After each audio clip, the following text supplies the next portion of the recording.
Mari kita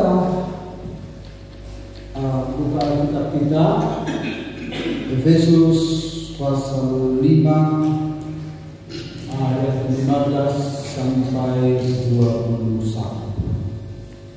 Efesus 5 ayat 15 sampai ayat 21. Ini sudah kita bahas 2 minggu lalu, berhubung ada tugas pelayanan minggu jadi gantung. Nah, mari kita baca bersama-sama yang di depan saja. Ini bahasa Indonesia sehari-hari, mungkin di handphone kita bahasa terjemahan baru jilid 1, namun kita membaca bersama-sama bahasa Indonesia sehari-hari. Kita kaum pria membaca ayat yang ganjil, kaum pria atau wanita membaca ayat genap, dan selanjutnya. Kaum pria terlebih dahulu 1, 2, 3. Sebab itu perhatikanlah baik-baik cara hidupmu. Jangan hidup seperti orang-orang dulu, hiduplah seperti orang-orang bijak. Gunakanlah sebaik-baiknya setiap kesempatan yang ada padamu, karena masa ini adalah masa yang jahat. Jangan bodoh, tetapi selidikilah apa yang dikehendaki Tuhan. Janganlah kalian mampu yang dulu, sebab itu akan merusakkan kalian. Sebaliknya, hendaklah kalian dikuasai oleh Roh Allah. Haleluya. Puji Tuhan. Sampai di situ, karena dalam ayat ini kita sudah menemukan poin-poin yang akan saya sampaikan. Sudah bisa sampai ayat 21. Nah, cara hidup orang Kristen yang arif, itulah tema firman Tuhan hari ini. Cara hidup Kristen yang arif. Arif artinya bijaksana. Semakin kita berumur, tentu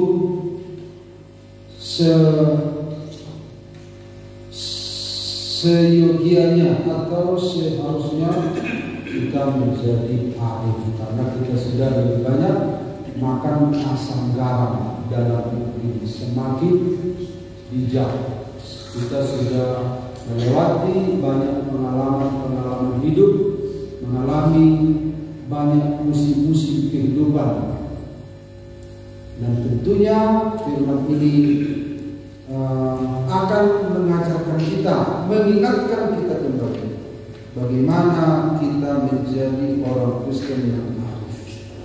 Karena tidak semua orang Kristen arif, tidak semua orang Kristen itu bijaksana. Nah, bijaksana ini tidak didapatkan lewat pendidikan.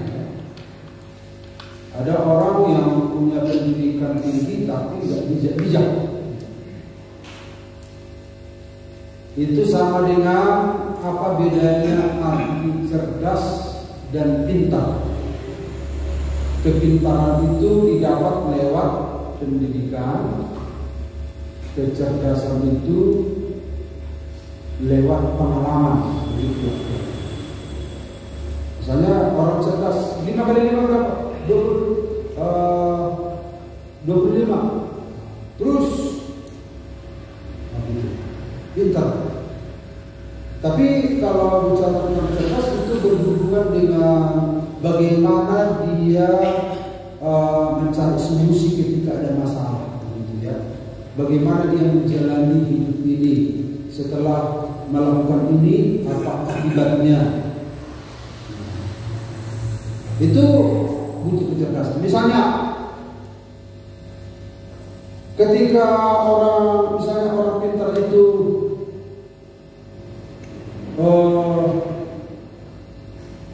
pintar segala hal begitu dalam hal pendidikan, S1, S2, S1, S2, S3 begitu. Nah, ketika ada masalah, wah, bagaimana nanti? Bagaimana nanti itu? Ayo kita lakukan ini. Enggak, bagaimana nanti? Siapa tahu ada musuh, siapa tahu ini, siapa tahu ini, siapa tahu ini. Tapi orang cerdas itu dia langsung, oh begini caranya, begini. Itu bedanya ya. Nah, itu sama dengan orang bijak. Takut akan Tuhan permulaan dari hikmah katanya. Jadi dalam menjalani tahun 2024 kita perlu menjadi orang Kristen yang arif, bijaksana. Amin Bapak Ibu. Nah, lalu kita lihat lewat ayat ini kita lihat 3 parameter cara hidup orang Kristen yang arif. 3 penanda. Ya, jadi kalau kita ingin tahu bahwa kita itu sudah bijak, nah ini tandanya menurut konteks ini ya, menurut konteks ini. Dalam Alkitab banyak contoh menjadi orang arif itu bagaimana gitu kan. Tapi menurut ayat ini ada 3 penanda parameter tolok ukur. Jadi kalau tolok ukur ini sudah kita catat, berarti aku sudah bijak. Amin. Berarti kalau yang 3 ini nggak ada, berarti belum bijak. Berarti saya harus mencapai parameter, mencapai penanda ini, mencapai ukuran ini. Nah, apa itu? Kita sudah lihat minggu yang lalu. Gunakanlah sebaik-baiknya setiap kesempatan yang ada padamu, karena masa ini adalah masa yang jahat. Jadi parameter orang Kristen yang bijak itu, yang arif itu, ternyata adalah menggunakan waktu yang ada. Itu salah satu. Jadi kalau dia mengatakan aku sudah arif, hidup arif, bijaksana, tetapi tidak ada penanda ini, dia tidak menggunakan waktu yang ada, berarti belum. Jadi seorang yang arif itu terlihat dari bagaimana dia menggunakan waktu yang ada. Jadi misalnya kalau kita saksikan anak kita habis tahun, bisa dengan waktu yang ada. Jadi kalau kita lihat orang berguli-guli sampai habis jam begitu, kurang bijak, kurang arif, sudah tahu waktu jalan terus begitu. Nah, jadi parameter bahwa orang Kristen itu arif, Rasul Paulus mengatakan dia menggunakan waktu yang ada. Amin Bapak Ibu. Nah, sebenarnya kalau ahli khotbah berkata, jangan terus bilang amin, itu memaksa. Sebaiknya jangan itu bilang, langsung bilang amin. Mana tahu mereka nggak setuju. Tapi karena dipaksa amin, dan terpaksa amin. Tapi sebaiknya langsung direspon. Betul Bapak Ibu? Tapi bagaimanapun sekali-sekali harus, siapa tahu lupa bilang amin, jadi ingatkan. Amin Bapak Ibu. Kadang kan kita lupa. Nah, kalau kita dengar firman Tuhan memberikan udah kena salah juga, kita mau bilang apa ya? Kamu oh amin, amin. Nah, jadi parameter yang pertama ini kita harus menggunakan waktu yang ada. Karena supaya apa? 1 Petrus 4:2-3, supaya waktu yang sisa. Berarti umur kita sudah berapa sekarang? Misalnya umur saya sudah 50. Kasih tahu nggak?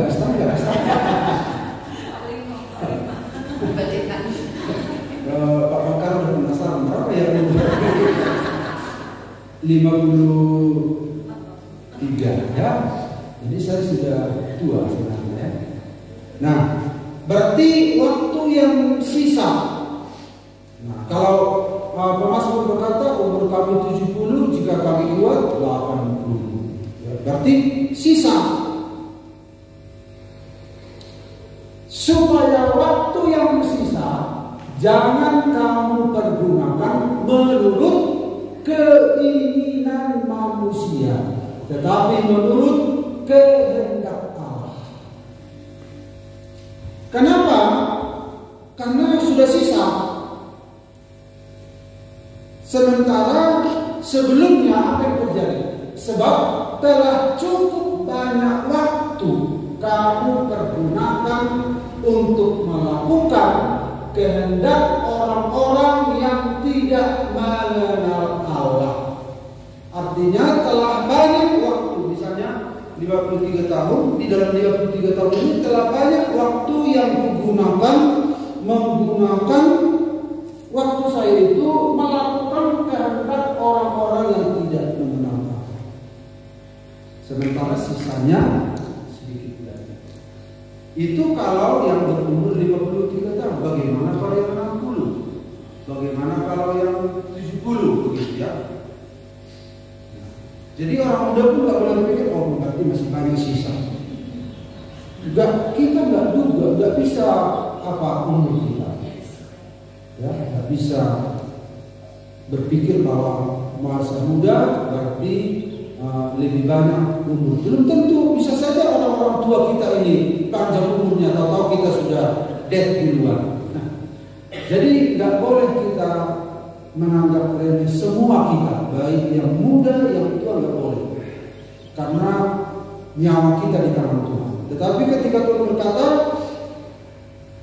karena telah banyak waktu yang kamu gunakan untuk kehendak manusia, sisanya ini bagaimana? Padahal ceritanya kan kita mau masuk surga. Jadi saya sama mahasiswa juga kan. Sedang siapa di sini yang pernah membaca Alkitab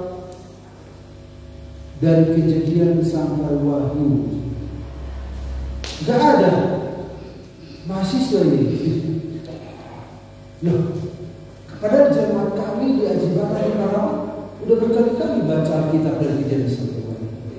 Padahal ceritanya mau masuk surga.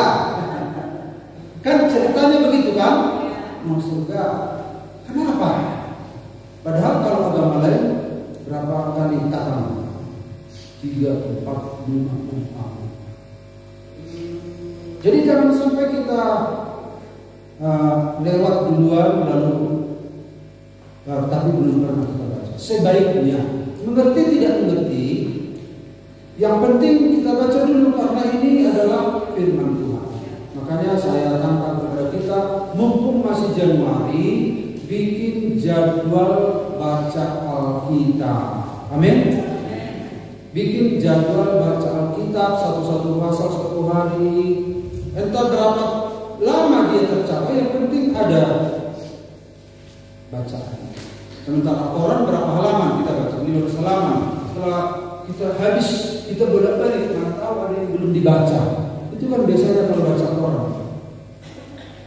Tambah lagi internet. Tapi kitab suci kita harus kita baca. Amin. Itu hal yang penting di tahun 2024. Supaya apa? Ada istilah orang muda sekarang, resolusi. Ya, resolusi. Jadi anak-anak waktu selama tahun baru, apa resolusi Papa tahun 2024 ini?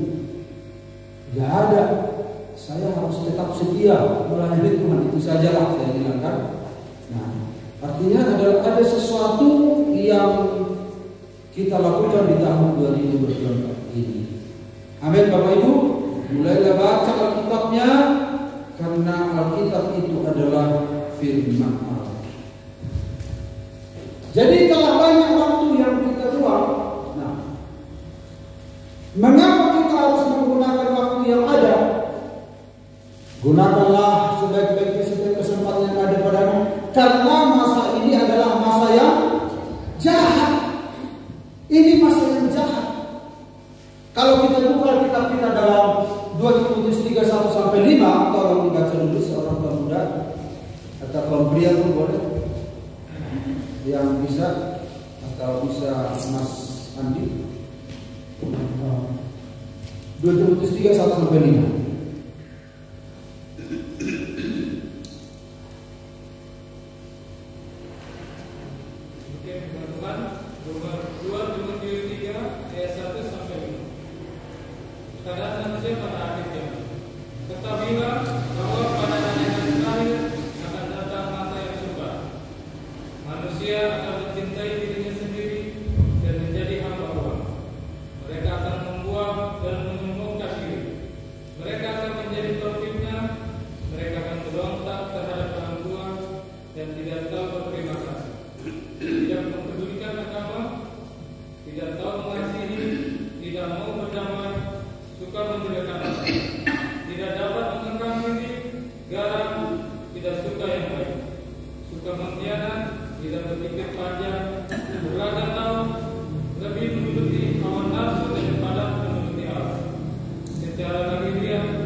Ya, terima kasih. Jadi kita lihat judul perikop sana, keadaan manusia pada akhir zaman.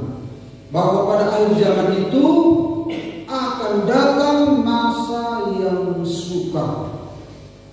Ya, dia sudah membaca, Given sudah membaca tadi. Masa yang sukar itu digambarkan tentang keadaan manusia di zaman itu. Dia mencintai dirinya sendiri, menjadi hamba uang, membuat, menyombongkan diri, memfitnah, berontak terhadap orang tua, tidak tahu berterima kasih, tidak peduli pada agama, tidak tahu mengasihi, tidak mau berdamai, suka menjelekkan orang, tidak dapat menekan diri, garang, tidak suka yang baik, suka mengkhianat, tidak berpikir panjang, berlagak tahu, lebih menuruti hawa nafsu daripada menuruti Allah. Itulah gambaran manusia akhir zaman. Jadi mengapa kita menggunakan waktu? Karena masa ini adalah masa yang jahat. Jadi Timotius menuliskan ini, saudara-saudara, sekitar abad pertama. Berarti sudah ribuan tahun. Berarti sejak itu sudah akhir zaman sebenarnya. Karena ada 3 zaman, zaman Bapa, zaman Anak, dan Roh Kudus. Zaman akhir. Nah, akhir dari akhir zaman ya hari ini.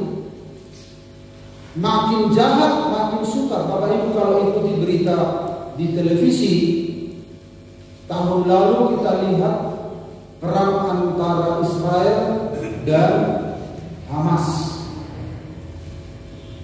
Kemudian merembes ke utara, merembes ke selatan, yaitu Yaman, kaum pemberontak Houthi Pak ya, Houthi, nah, sampai lagi ke Iran. Nah sekarang Bapak Ibu tahu, tidak disangka ternyata antara Iran dan Pakistan sudah saling bom sekarang. Amerika sudah membombardir Yaman sekarang. Karena Yaman itu, Houthi itu melarang melintas kapal-kapal perdagangan menuju Timur Tengah. Jadi sudah merambat perang ini. Udah merembes mulai ke Asia, ke daerah ASEAN. Jadi ini kemungkinan bisa menjadi perang dunia ketiga, ya. Perang dunia ketiga. Sementara politik Indonesia Rusia sedang gawat panas sekarang kan. Nanti Bapak Ibu nanti bukan mengingatkan saya, nanti ada debat cawapres. Nah, jadi kalau presiden sudah menang, kita belum tahu lagi bagaimana keputusan politik luar negerinya, membela atau melawan Israel. Dan Bambang Ursena mengatakan, yaitu pakar Alkitab, dia mengatakan bahwa Israel itu adalah jamnya dunia, jam dunia. Apa yang terjadi pada Israel itu menjadi penanda bagaimana masa depan dunia ini. Jadi kalau kita anak-anak Tuhan tidak menggunakan waktu, bagaimana? Selain manusia-manusia juga makin jahat. Kemudian dikatakan di sini dalam Roma 12 ayat 1, janganlah kamu kalah terhadap kejahatan, tetapi kalahkanlah kejahatan dengan kebaikan. Amin. Di satu sisi Rasul Paulus mengatakan, memaparkan tentang kejahatan. Bagaimana posisi anak Tuhan ini? Jangan kamu kalah. Nah, kalau iblis menggunakan kesempatan, menggunakan waktu, misalnya saya sering melihat bagaimana pencopet-pencopet beraksi di YouTube. Lihat kali bagaimana mereka mencuri kaca spion, mempreteli ban yang sedang parkir, bagaimana mereka membongkar tet mobil. Wah. Walaupun banyak orang berlalu di situ, tapi mereka pintar kali menggunakan waktu begitu. Tentu kita nggak meniru perbuatan mereka, tapi kita melihat dari sisi kemampuan mereka menggunakan waktu. Mereka kerjasama, mereka cok dari sini, kiri dari sini, hidup sama lari. Nah, orang jahat saja pintar menggunakan waktu. Makanya Yesus berkata, cerdik seperti ular, tapi tulus seperti merpati. Kita harus cerdik di tengah-tengah dunia ini. Cerdik bukan berarti kita bodoh, enggak. Cerdik. Nah, itu Bapak Ibu. Jadi parameter orang yang arif itu dia menggunakan waktu yang baik. Jadi kalau saudara telah menggunakan waktu sebaiknya sejauh ini, berarti saudara sudah disebut dengan orang yang arif. Tetapi waktu yang digunakan untuk apa? Itu menjadi pertanyaan. Untuk hal-hal yang berkenan pada Tuhan. Amin. Waktu untuk digunakan untuk hal-hal yang berkenan pada Tuhan. Ini ajaran Paulus ini sederhana, tetapi mudah dilakukan, ya. Mudah dipahami, tetapi untuk dilakukan membutuhkan perjuangan, ya. Mudah dipahami. Oh, hanya masalah waktu itu sudah menjadi penanda orang itu arif, ya? Ya iya, itu kata Rasul Paulus.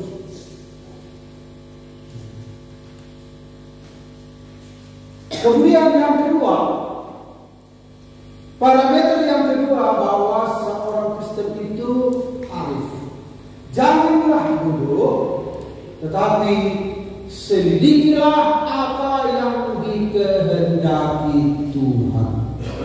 Jadi kalau minggu lalu judulnya bagian ini saya sempurnakan sekarang supaya mudah dipahami. Yang kedua adalah kata selidikilah. Berarti Bapak Ibu, dia memastikan bahwa hidupnya itu sesuai kehendak Tuhan. Dia memastikan itu orang yang arif. Hidup ini sesuai kehendak Tuhan. Selidikilah, itu berarti dia ingin memastikan hidupku ini berkenan pada Tuhan, segala tindakan ini berkenan pada Tuhan. Kemudian dikatakan di sini, jangan bodoh. Hari minggu yang lalu kita sudah lihat apa itu bodoh menurut Thesaurus. Thesaurus ini adalah kumpulan kata yang sinonim. Ya, kumpulan kata yang sinonim. Bangkata, ya, bangkata, bendahara, kantong perbendaharaan kata, itu maksudnya. Jadi ternyata bodoh ini artinya bambu, beban, bego, belok, blokon, bongak, bongkong, bibi, dugul, domot, domok, dulu, goblok, idiot, imbesil, konon, lemah, bodoh, lompong, otak ayam, otak telur, otak udang, pandil, pendek akal, picik, pilon, pelongah, pelongo, koma, sebentung, teledor, terbelakang, tolol, tongong. Itu artinya bodoh. Dikatakan Paulus bukan berarti jemaat di Efesus bodoh, enggak, bukan menuduh bodoh, tapi dikatakan jangan kamu bodoh, jangan. Tentu anak-anak Tuhan di sini bukan bodoh, tapi arif. Tapi Paulus mengatakan jangan bodoh. Amin. Jangan bodoh, karena bodoh itu apa di sini? Nah, ini sebutan-sebutan. Jadi kita harus memastikan kita nggak boleh anggap remeh, kita nggak boleh lupa. Setiap hari dalam hidup kita pastikan. Kalau di sini selidiki ini nabi-nabi menyelidiki, ya, menyelidiki artinya untuk memastikan tentang pesan-pesan Tuhan itu bagaimana. Pastikan bahwa hidup kita itu setiap hari ada dalam kehendak Tuhan. Setiap hari, bukan hanya sekali seminggu, setiap hari. Itu orang yang arif, karena waktu tidak banyak. Kondisi manusia nggak kita sangka bertentangan dengan apa yang kita duga sebelumnya.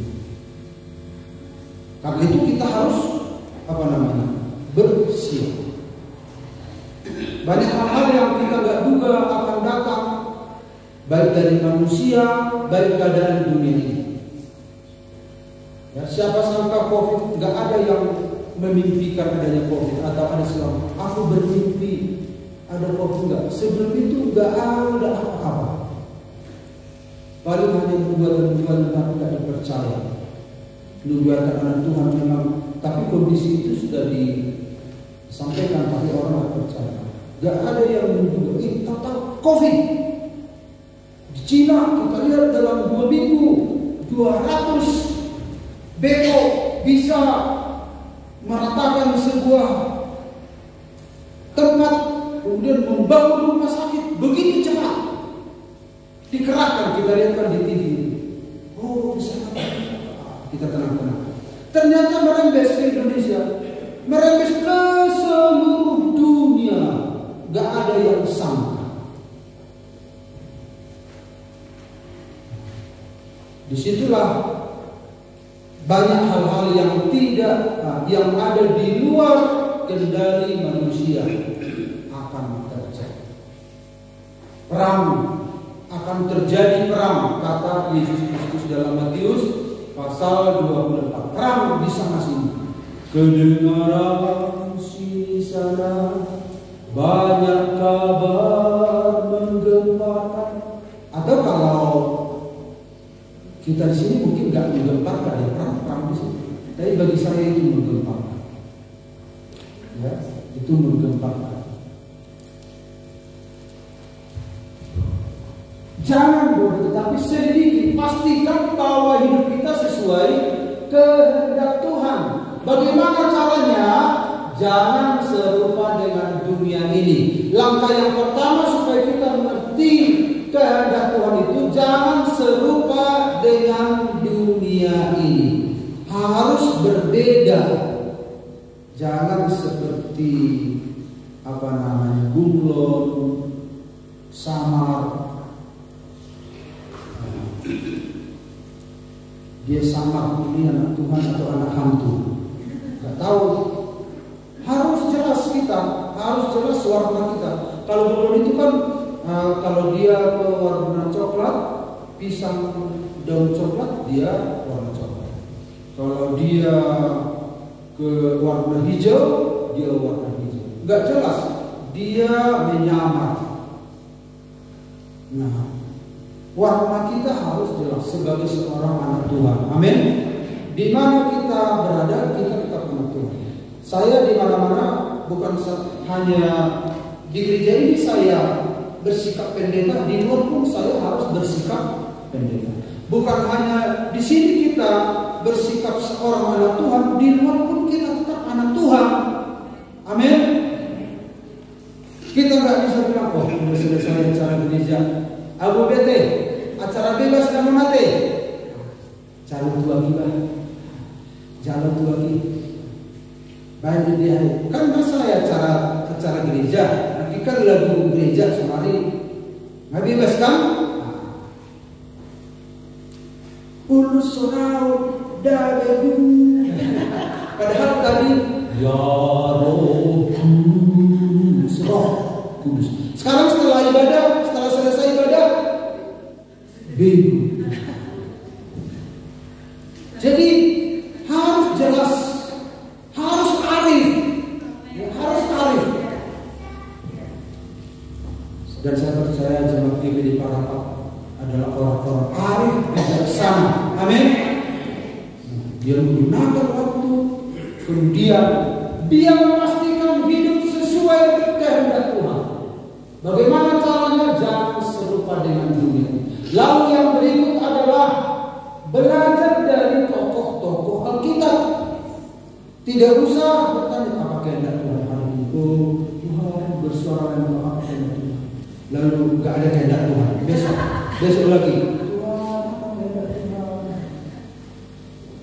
Lalu dibuka kitab. Tuhan berbicara. Tak tahu antara perjanjian lama perjanjian baru kan kosong. Oh Tuhan gak berbicara. Tuhan. Bukan itu maksudnya. Belajar dari tokoh-tokoh Alkitab. Mengapa adat itu dibuang ke tanah, dilemparkan dari tangan ini? Nah kita belajar dari situ. Oh karena mereka begini. Kita belajar kehendak Tuhan dari situ. Berarti Tuhan gak menghendaki begini. Kenapa kain itu ditolak persembahannya tidak diterima? Oh, Tuhan menghendaki begini. Tuhan tidak menghendaki begini. Jadi dari tokoh-tokoh Alkitab bisa kita pelajari. Kenapa Daud itu menjadi orang yang berkenan di hadapan Tuhan padahal dia berdosa? Tuhan tidak menutupi dosa Daud. Dia adalah pembunuh berencana tingkat tinggi. Tetapi ketika Tuhan lewat Nabi Nathan menegur dosa Daud, wah dia menangis di hadapan Tuhan. Biarlah aku jatuh di tangan Tuhan. Dia berani diselidiki oleh Tuhan. Makanya dia menyanyikan selidiklah kehendakmu ya Allah. Makanya ketika raja-raja setelah Daud itu terus ganti-ganti, maka ada raja ini berbuat jahat tidak seperti nenek moyangnya Daud. Daud jadi acuan. Ada kan dua kerajaan Yehuda, kerajaan Israel. Baik kerajaan Yehuda, kerajaan Israel, acuannya Daud. Tidak seperti nenek moyangnya Daud. Raja ini memerintah sekian tahun, tetapi dia berbuat jahat tidak seperti nenek moyangnya Daud. Kenapa Daud? Oh, berarti Tuhan menghendaki kalau kita punya sesuatu ditegur oleh Tuhan, kita harus membuka diri, kita harus rela. Itu kehendak Tuhan. Jadi tokoh-tokoh itu dari situ kita bisa tahu, oh itu kehendak Tuhan. Jadi untuk mengetahui kehendak Tuhan nggak susah-susah, belajar dari tokoh-tokoh Alkitab.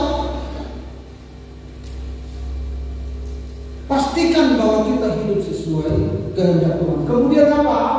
Saat teduh secara teratur. Supaya apa? Supaya ada koneksi, ya, ada koneksi untuk mempertahankan kita di rel yang benar. Kita terkoneksi. Itu tadi yang saya bilang, bisa baca kita. Kalau nggak bisa malam, tentukan Bapak Ibu yang sudah bekerja sepanjang hari, tentu tinggal tidur dan berbaring. Tapi kalau pagi-pagi masih ada waktu bisa. Yang lain juga bisa atur, bukan hanya pagi, entah malam, entah siang pun boleh. Yang penting ada saat tidurnya terkoneksi dengan Tuhan. Itu akan menetralisir hidup kita, tidak terkontaminasi dengan dunia ini. Amin Bapak Ibu. Nah, di tahun 2024 ini saat ini secara teratur. Kemudian kaum muda juga sudah mulai melakukan. Ada juga adik kami, adik istri saya. Dia itu bukan hamba Tuhan. Dia ada bisnisnya, tetapi tentang disiplin baca Alkitab. Kemarin istri saya ceritakan bahwa saya salut disiplinnya. Padahal bukan hamba Tuhan. Jadi semua anak-anak Tuhan sebenarnya harus punya disiplin begitu. Kita mengatur waktu kapan pun terserah, yang penting ada waktu khusus. Jangan sampai terlewatkan kesempatan yang berharga itu dalam hidup kita. Kemudian saudara-saudara, pengalaman pribadi, belajar dari pengalaman. Minggu yang lalu saya sudah berikan ilustrasi waktu kami pergi ke Samosir. Itu kan Samosir itu berbukit-bukit begitu, ada jurang begitu. Tetapi kerbau itu berjalan di satu jalur sampai bogas dimaknai berlubang, herabodak begitu. Lalu saya tanya pendeta, kenapa kerbau itu berjalan di satu jalur? Karena mungkin mereka punya pengalaman. Kalau mereka keluar dari jalur akan jatuh ke jurang. Jadi mereka begitu hati-hati, harus tetap mengikuti jejak kaki teman-temannya yang di depan. Karena mereka punya pengalaman, kalau mereka membuka jalan yang baru, masing-masing buka jalan baru, bisa jatuh ke sana, bisa jatuh ke sana. Jadi mereka tetap berbaris di jalan itu sampai seperti bordar-bordar ke alam bagasnya. Begitu kan? Kita berpikir kerbau ini bodoh, karena sudah ada jalan ke sana. Mereka mewaspadai jangan sampai sapala dan bukan ditermati orang.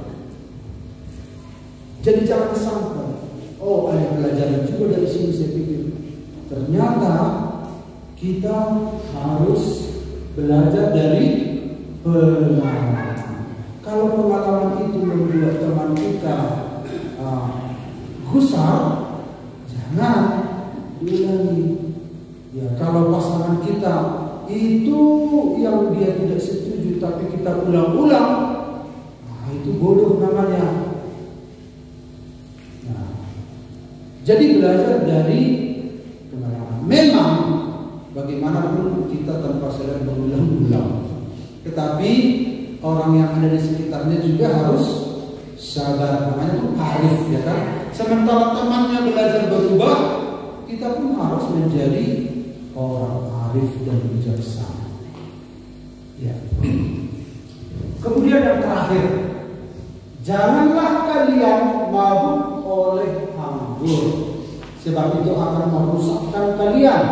Sebaliknya hendaklah kalian dikuasai oleh Roh Allah. Jadi dikuasai oleh Roh Allah. Hendaklah kalian dikuasai oleh Roh Allah. Berarti dia punya pilihan untuk mengalami Allah senantiasa. Dia punya pilihan. Dia yang memilih, aku harus mengalami Allah senantiasa. Amin. Itu orang arif. Karena di dunia ini banyak pilihan, Bapak Ibu. Banyak pilihan. Setiap hari banyak pilihan. Tapi orang arif itu dia punya pilihan untuk mengalami. Aku harus mengalami. Lalu pilihan ini ditawarkan lagi. Enggak, aku harus memilih mengalami Allah. Itu orang arif. Dia terkoneksi dengan Allah. Jadi saudara-saudara, dibandingkan dengan janganlah kamu mabuk oleh anggur dan dikuasai oleh Allah, yaitu dikuasai oleh Allah ini nggak oleh pikiran kita sempit ya. Artinya itu mengalami Allah senantiasa versus mabuk oleh anggur. Tidak bisa bersamaan. Bagaimana caranya supaya dunia ini bisa kita kalahkan? Kita harus mengalami Allah. Ada satu kegersangan ketika kita tidak mengalami Allah dalam hidup. Mungkin kita sehat, mungkin kita bisa tertawa, tetapi belum tentu dia mengalami Allah. Seperti kesaksian yang kita baca, puas. Di dunia ini banyak hal yang menawarkan kepuasan. Kalau kita nggak puas dengan Allah, maka saudara tidak akan terpuaskan. Kalau saudara tidak bersyukuri keadaannya, seperti kesaksian tadi Bang Michael tadi, kepuasan, koneksi dengan Allah itu, mengalami Allah itulah kita membuat puas. Akhirnya kita bersyukur. Bayangkan habis waktu kita tapi mengeluh terus, nggak ada kepuasan. Di dunia ini nggak ada kepuasan, saudara-saudara. Yakin?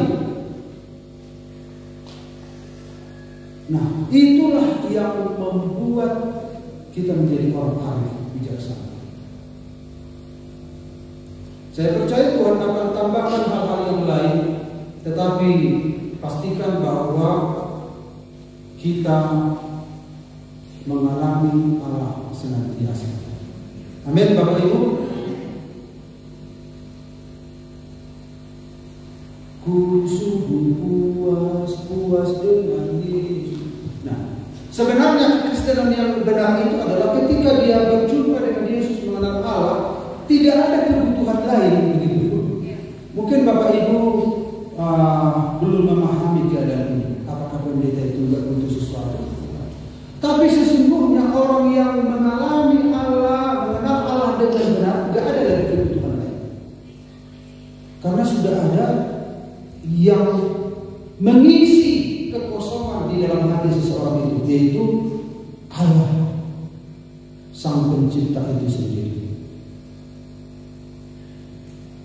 Nah, jadi saudara-saudara, tidak bisa bersamaan sementara kita mengalami Allah, sementara kita mabuk oleh anggur. Oleh anggur katanya adalah itu kenikmatan dunia ini. Gak bisa sementara kita menikmati kenikmatan dunia, kita mengalami Allah, gak bisa. Nah, orang yang arif itu dia memilih untuk mengalami Allah. Sehari-hari kita dibuat sebuah pilihan. Tentu bukan sebuah paksaan tentunya, tetapi ada satu tekad dari anak Tuhan ini, aku harus mengalami Allah.